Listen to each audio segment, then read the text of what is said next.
Bine ați venit pe pagina Infinity Love! Astăzi vreau să vorbesc despre două parfumuri și anume K220 și K212.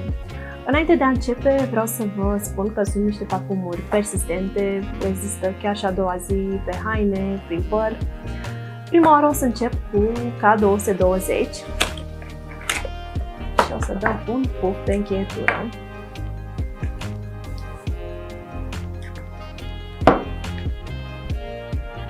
Din prima o să vă izbească așa un miros foarte floral. Aș spune că ar fi chiar un buchet de flori. Conține iasomie, orhidee, bujori și spre final se duce așa într-o zonă mai caldă unde regăsim moscul, lemnul și licheni.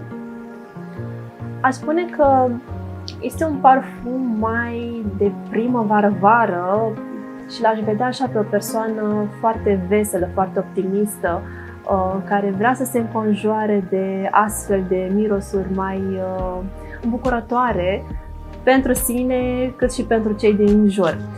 Dar acum depinde de personalitate, poate fi folosit oricând, oriunde. Da, deci aș băga în categoria parfumurilor dulci, florale, fructate. Cam pe aici ne duce cu gândul K220 și cred că se găsește și sub denumirea de Fuji pe site-ul Infinity Love.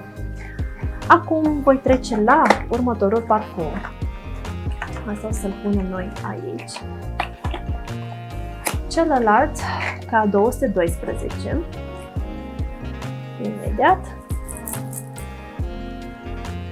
Este un parfum mai citric față de 220. Din prima te izbește mirosul de portocale, de mandarine, dar are și ceva dulce de zmeură, căpșuni. Spre final se duce tot așa într-o zonă lemnoasă, orientală, se simte că are puțin paciuli, ceva cedru de vanilie, iar vanilia în combinația asta aduce parfumul într-o zonă așa mai elegantă. Totodată, ăsta este un parfum pe care nu aș vedea să o introduc așa într-un anotimp anume, să zic, da, ăsta e de vară, primăvară, merge cam în toate anotimpurile. Acum depinde de persoană ce preferă, dar chiar miroase bine.